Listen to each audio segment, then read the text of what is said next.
여러분은 어떤 영화나 드라마를 즐겨 보십니까? 개인적으로 저는 로맨스 코미디, 액션물을 좋아하는데요. 오늘 우리가 읽은 본문을 영화화한다면 아마 법정물이 되지 않을까 싶습니다. 그렇다면 여전히 끝이 나지 않은 이 영화의 엔딩은 해피엔딩일까요? 새드엔딩일까요? 소망하기는 사도행전 29장을 써내려가는 우리 대학 청년부가 결말을 해피엔딩으로 만들어가길 소망합니다. 오늘 이야기의 그럼 주인공은 과연 누군가요? 베드로와 요한입니다. 이들은 평생을 성전 미문에 앉아있던 40살이 된 안진뱅이를 고쳤습니다. 이 기적으로 모여든 사람들이 베드로와 요한을 주목하여 보는 것이죠. 그러자 베드로와 요한은 자신들을 주목하지 말고 예수 그리스도를 바라보라고 설교합니다. 누가 더 높은 자리에 앉겠느냐고 다툼하던 이들이 이제는 자기를 내세우는 것이 아니라 예수를 높이며 사람들의 시선이 자신이 아니라 하나님을 향하게, 예수님께로 향하게 설교를 하고 있는 것입니다. 안진뱅이가 고침받은 이 쇼킹한 사건으로 인하여 군중들 뿐만 아니라 여기 성경 말씀에 보니까 제사장들과 성전 맡은 자와 사두개인들까지 다 왔다고 이야기합니다. 제사장들과 성전 맡은 자, 사두개인들은 베드로와 요한이 부활이 있다고 백성을 가르치고 복음을 증거하는 것을 싫어하여서 이들을 가두게 되죠. 그들의 설교를 듣고 그러나 그 설교를 싫어하는 자들은 이를 가두었지만 그 설교를 듣고 5,000명이나 하나님께 돌아오는 역사가 일어납니다. 베드로와 요한을 감옥에 가둘 수는 있지만 복음은 결코 가두어 둘 수가 없기 때문입니다. 이것이 바로 복음의 능력입니다. 복음은 선포되면 복음의 능력이 열매를 맺을 수밖에 없게 합니다. 그래서 들을 귀 있는 자는 듣고 깨달아 구원을 받는 것입니다. 저와 여러분이요, 들을 귀 있는 지혜로운 자가 되어서 듣고 깨닫는 우리가 되기를 간절히 소망합니다. 자, 그럼요, 이제 갇혔던 오늘의 주인공들이 다음날 아침에 법정에 서게 됩니다. 혹시 여러분 법원 가보셨어요? 가보셨어요? 저도 가봤어요. 제가 재판을 받으러 간 건 아니고 참관하기 위해서 한번 가본 적이 있습니다. 그런데 참관하러 갔을 뿐인데도 법정에 딱 들어섰을 때 그 삼엄한 분위기에 긴장이 되었습니다. 그리고 재판이 곧 시작되니까 정숙하십시오. 또 재판 판사가 들어오면 자리에서 일어나 주십시오 라고 이렇게 말을 하는데 그 말 한마디 한마디가 어찌나 떨리는지, 제가 재판을 받는 것도 아님에도 불구하고 그 법정의 분위기에 기가 죽었습니다. 그런데요, 오늘 사도행전 4장에 나오는 이 법정도 만만치가 않습니다. 여기 보니까 7절 말씀에 보니까 사도들을 가운데 세웠다라고 얘기하고 있고, 그리고 뒤에 계속 보면 역대 대제사장들이 다 모였고 대제사장의 가문이 다 참여하였다라고 되어 있습니다. 사내들인 공회에서 재판이 이루어질 때는요, 피고인을 가운데 세우고 그리고 그를 중심으로 사내들인 의회 공회 의원들이 반원 모양으로 삥 둘러 앉아서 재판을 했다고 해요. 그래서 피고인이 그 분위기에 위축되고 그 분위기에 이미 위압감을 느끼기에 충분한 구조로 그를 가운데 세웠다는 것이죠. 즉 최고의 법정에 법의 최고 권위자들이 심판을 선고하기 위해서 오늘 이 법정에 다 몰려왔다는 것입니다. 법관들의 표정이 어땠을까요? 여러분들 한번 상상 한번 해보시겠어요?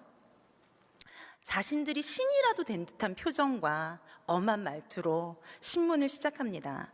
그리고 이들은 무죄 추정의 원칙이니 뭐니 이런 건 깡그리 잊어버리고 무시하고 붙잡혀온 베드로와 요한을 얕잡아보고 무시하며 신문을 시작하는 것이죠. 조선시대 원님들이 내 죄를 네가 알렸다 라고 하잖아요. 꼭 그렇게 이 베드로와 요한을 윽박지르면서 신문을 시작한 것입니다.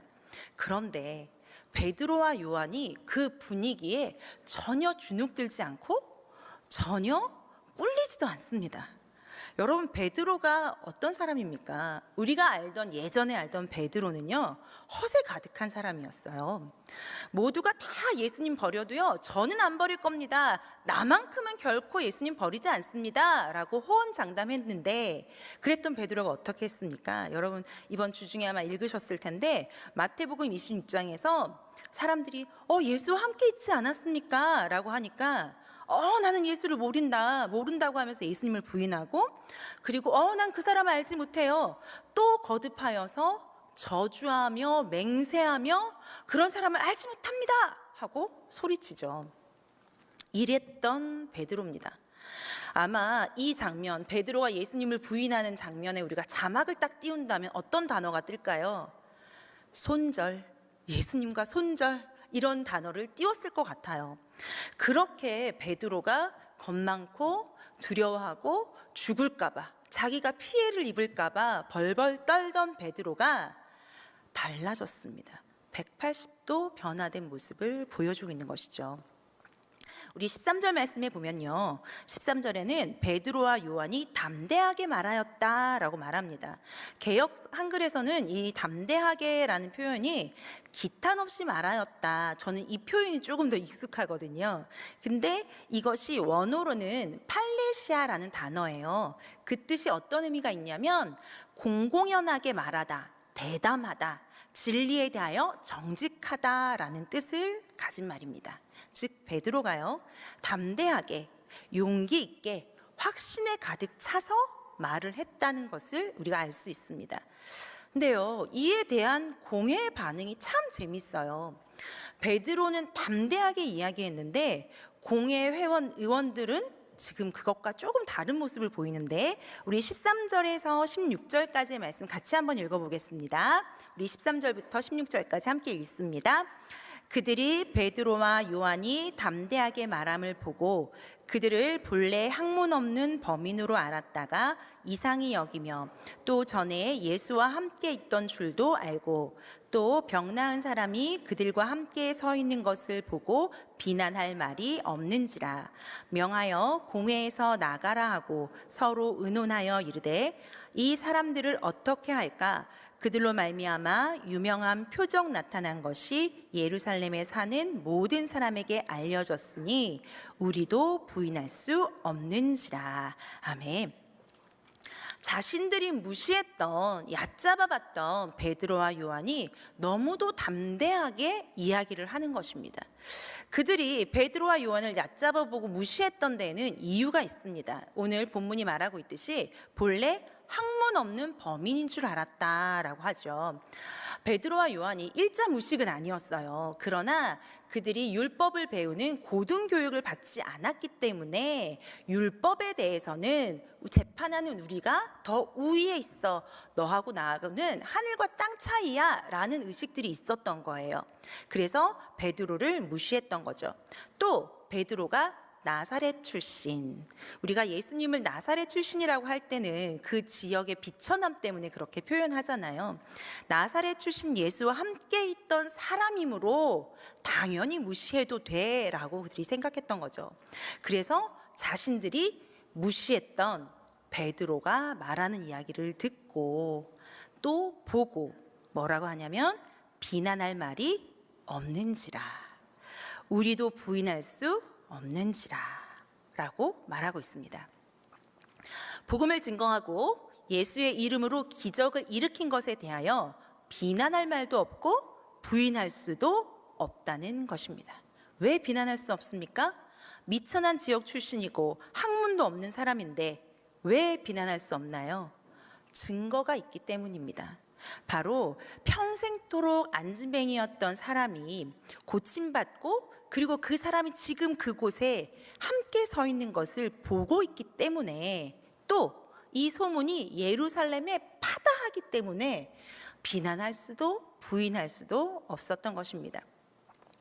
간절히 소망하기는 우리 이 자리에 있는 우리 모든 모건대학교의 대학 청년부 우리 모두, 그리고 그리스도인 우리 모두, 성도인 우리 모두가 베드로처럼 그리고 요한처럼 공회 앞에서 비난할 수도 없고 부인할 수도 없다라는 이야기를 듣게 되는 것처럼 우리의 삶이 그러기를 간절히 소망합니다. 세상 사람들이 금수저니 흙수저니 어느 대학 출신이니 가진 것이 어떠니 배운 것이 어떠니 그런 것을 세상 사람들은 말한다 할지라도 우리는 그런 것과 상관없이 당당히 복음을 외치고 하나님 나라를 외치는 저와 여러분이 되기를 간절히 소망합니다. 그래서 세상이 비난할 수도 부인할 수도 없는 우리 안에 성령의 역사하심의 증거가 분명히 있기를 간절히 축복합니다. 그런데 여러분 계속 한번 보면 기죽을 줄 알았던 베드로와 요한이요, 공회원들을 오히려 위축되게 했어요. 기죽게 했어요. 담대하게 아주 당당하게 서서 이야기를 했던 것이죠. 그 이유를 세 가지로 한번 살펴보고자 합니다. 먼저 8절인데요. 우리 8절 말씀 한번 같이 읽어볼까요? 시작. 이에 베드로가 성령이 충만하여 이르되 백성의 관리들과 장로들아, 이렇게 되어 있습니다. 베드로가 어땠습니까? 지금 성령이 충만하였다라고 합니다. 공회 앞에서 기죽지 않고 복음을 증거할 수 있었던 이유는 성령 충만함입니다. 그런데 여러분, 왠지 성령 충만이라고 하면 여러분도 저도 살짝 위축되지 않습니까? 교회에서 성령 충만 말하는데 지금의 나를 보면 성령과는 거리가 좀 먼 생활을 하고 있는 것 같고 오히려 세상에 더 가깝지 않나라는 생각을 하게 됩니다. 주일에 오늘도 우리가 뜨겁게 찬양하고 예배할 때는 성령 충만한 것 같은데 가정에서, 학교에서, 직장에서 나의 일주일의 삶을 보면 다른 사람과 비교했을 때 단지 교회 나간다는 것 말고는 다른 점을 발견하지 못하겠다라는 생각이 들 때도 있습니다. 나름대로 열심히 신앙생활도 하고 애를 쓰면서 성경도 읽고 큐티도 하고 참 신앙적인 열심을 내고 있는데 과연 내가 성령 충만한가? 라고 생각하면 왠지 모를 영적 죄책감이 들기도 합니다. 그래서 복음을 전할 기회가 생겼는데도 불구하고 주춤하게 되죠. 왜 그럴까요? 성령 충만이라는 단어에 매였기 때문입니다. 우리가 충만이라고 하면 가득 채워진 상태, 100% 완전히 채워져서 흘러넘치는 상태를 우리는 생각하기 쉬운데 오늘 성경에서 말하고 있는 이 성령 충만은 지금까지 우리가 생각했던 지속적인 성령의 충만한 상태, 은혜가 충만한 상태를 의미하지 않습니다. 여기서 다시 한번 우리 생각해 볼게요.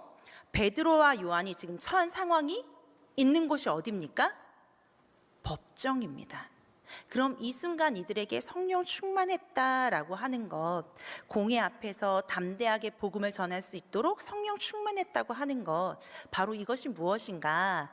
누가복음 12장 11절에서 12절 말씀 우리 한번 같이 찾아서 읽어보겠습니다. 누가복음 12장 11절부터 12절입니다.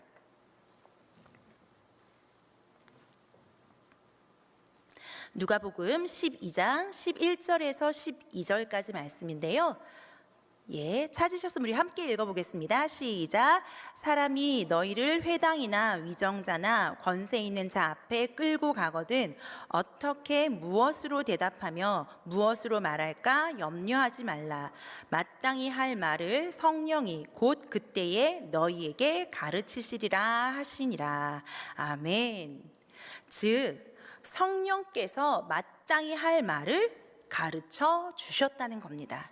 성경에 성령 충만이라는 것이 다 지금 이 본문에 있는 뜻과 똑같지는 않습니다. 성령 충만이라고 할 때 지속적인 성령의 충만한, 정말 은혜 충만한 상태를 말하기도 하고, 그러나 오늘 본문에 있는 이 성령 충만의 의미는 성령께서 이들에게 마땅히 해야 할 말을 가르쳐 주신 그 상태를 의미한다는 것입니다. 복음을 전할 수 있는 기회에 마땅히 할 말을 가르쳐 주심도 성령의 일, 성령의 역사라는 사실입니다. 복음을 전할 기회에 복음을 증거한다면 그 순간 여러분은 성령 충만한 상태라는 것이죠. 성령이 마땅히 해야 할 말을 가르쳐 주셨기 때문에 베드로와 요한이 공회 앞에서도 기죽지 않고 위축되지 않고 꿀리지도 않고 당당하게 성령이 감동 주시는 대로 해야 할 말을 했던 것입니다. 우리도 성령께서 감동 주시고 우리 옆구리를 쿡쿡 찌르실 때, 그때에 지금이 내가 복음을 전해야 하는 때구나, 하나님이 나에게 복음을 전할 기회를 주신 때구나 라는 것을 깨닫고 당당하게 복음을 선포하는 저와 여러분이 되기를 간절히 소망합니다. 성령이 옆구리 쿡쿡 찌르실 때 어떻게 하셔야 된다고요? 순종하시면 됩니다. 그럼 그 순간이 성령의 충만한 상태가 되는 것입니다. 두 번째요, 공회 앞에 서서 담대하게 말할 수 있었던 이유 12절입니다. 우리 12절 같이 한번 읽어보겠습니다. 다른 이로서는 구원을 받을 수 없나니 천하 사람 중에 구원을 받을 만한 다른 이름을 우리에게 주신 일이 없음이라 하였더라. 아멘. 베드로는 예수 이름의 권세를 믿었습니다. 즉 확신이 있었다는 것이죠. 무엇에 대한 확신이요? 예수 이름의 권세를 확신했다는 것입니다. 공회에서요, 너희가 무슨 권세와 누구의 이름으로 이 일을 행하느냐라고 질문을 받았을 때 베드로는 10절에서 너희와 모든 이스라엘 백성들이 알기를 원한다라고 하면서 너희가 십자가에 못 박아 죽인 나사렛 예수 그리스도의 이름이 안진뱅이를 치유했다라고 단언합니다. 그러면서 오직 구원을 받을 만한 이름은 예수 그리스도밖에 없다라고 선포합니다. 오직 예수 이름으로 우리는 구원받는 것입니다. 다른 이름은 없습니다. 이것은 과거에나 현재나 미래에도 영원히 변하지 않는 진리입니다. 베드로는 오늘 안진뱅이가 고침받은 육체의 치유도 또한 영혼의 구원도 오직 예수 그리스도로 말미암는다고 말하고 있는 것입니다. 여러분도 이 사실을 확실하게 믿으시기를 축복합니다. 구원은요, 단지 영혼의 구원만을 의미하지 않습니다. 오늘 말씀에서도 영혼의 구원만을 의미하는 것이 아니라 육체의 고침받음도 구원이라고 이야기하고 있습니다. 즉 영혼의 구원과 육체의 고침, 이 둘 모두를 포함한다라는 것입니다. 안진뱅이는요, 육체에 문제가 있어서 육체의 고침을 받은 것입니다. 여러분은 어떤 문제가 있으십니까? 사람들과의 관계에서 갈등을 겪고 계십니까? 아니면 진학과 진급, 승진의 문제로 여러분들이 고민하고 있습니까? 마음에 또 여러분들이 마음을 아프게 하는 어떤 일들이 있습니까? 재정적인 어려움, 미래에 대한 고민, 걱정? 여러분들은 어떤 문제를 가지고 있습니까? 하나님은 이 모든 문제에서 우리를 건지시기 원하십니다. 그것이 바로 구원입니다. 우리의 인생의 문제를 해결할 수 있는 권세가 예수님께 있습니다. 우리의 인생의 문제를 해결하시고 우리의 영혼의 구원을 책임지시는 예수 이름의 권세를 모든 이가 알기를 베드로는 바라고 또 바랬기에 그것을 선포했던 것입니다. 구원받을 만한 다른 이름은 없습니다. 오직 예수의 이름이 우리를 구원합니다. 베드로는 이 사실을 확신했기에 공회 앞에 서서 담대하게 이 사실을 선포했습니다. 너무도 당당하게 기죽을 줄 알았는데 오히려 그 상대를, 공회 의원들을 기죽이게 하는 베드로. 그러나 이것은 논쟁이 아니라 굉장히 예의를 갖춘 베드로. 그 베드로의 말에 공회가 당황을 했습니다. 그리고는 나가 있어 하고 의논을 하고, 그리고 판결을 내리죠. 이제 판결이 내려지는데 뭐라고 말하냐면 예수의 이름으로 말하지도 말고 가르치지도 말라고 하고 위협하고 경고했다는 것입니다. 이게 결국 무엇을 의미하나요? 그 판결문 자체에 이미 안진뱅이가 걷게 된 기적은 누구의 이름으로, 누구의 권세로 이루어졌다는 것입니까? 예수 이름의 권세가 평생 40년 동안 안진뱅이였던 사람을 고쳤다라는 것을 그들이 판결문에 명시했던 것입니다.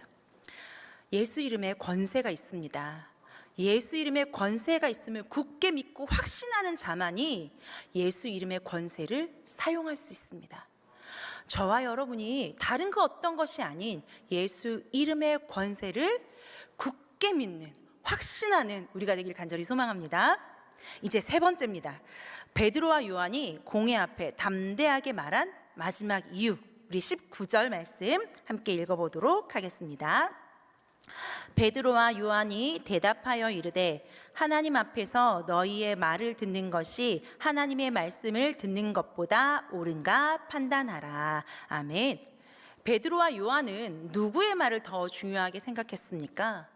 사람의 말이 아닌 하나님의 말씀.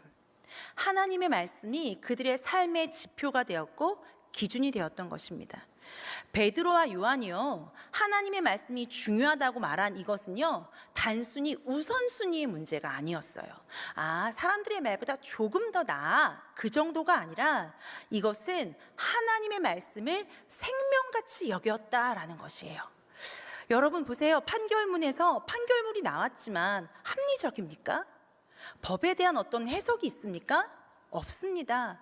불합리하고 불공정한 재판이었어요. 그리고 그들은 그들의 권위로 찍어 누르려고 했어요. 그런데 그 가운데서도 권위에 굴복하지 않고 하나님 말씀 듣는 것이 옳습니다 라고 선언했습니다. 이로 인해서요, 생명의 위협을 당할 수 있어요. 왜냐하면 이 지금 법정은 최고 법정이에요. 그래서 사형을 언도할 수 있습니다. 그 판결에 대해서 반박하거나 반대하면 그 법정에서 사형을 언도할 수 있어요. 집행은 로마가 하지만 그것에 대해서 언도하는 일은 이 법정에서 할 수 있는 거예요. 그럼에도 불구하고, 그것을 알고 있음에도 불구하고 그것을 선포했던 거예요. 당신의 말들보다 하나님 말씀을 듣는 것이 더 옳다라고 이야기했다는 것입니다. 베드로와 요한은요, 사람의 눈치를 본 것이 아닙니다. 우린 살아가면서 사람들 눈치 볼 때가 참 많잖아요. 그러나 베드로는 사람의 눈치를 본 것이 아니라 하나님의 말씀을 따르는 것을 생명처럼 여겼던 것입니다. 하나님의 말씀이 옳고 그름의 판단 기준이라는 흔들리지 않는 믿음을 고백한 것입니다. 그래서 생명을 걸 수 있었어요. 그리고 생명을 걸면서 또 뭐라고 얘기하냐면 20절 말씀 보면 보고 들은 것을 말하지 아니할 수 없다라고 합니다. 나는 말해야 합니다라고 심플하게 말하면 될 텐데 이중부정으로 말하지 아니할 수 없다. 이것은 무슨 말이에요? 말할 수밖에 없다는 것을 강조하는 것이잖아요. 나는 하나님 말씀 듣는 거, 그리고 보고 들은 거 말할 수밖에 없어. 너희들이 경고하고 위협하고 생명이 위태로울지라도 말할 수밖에 없어 라고 말하고 있는 겁니다.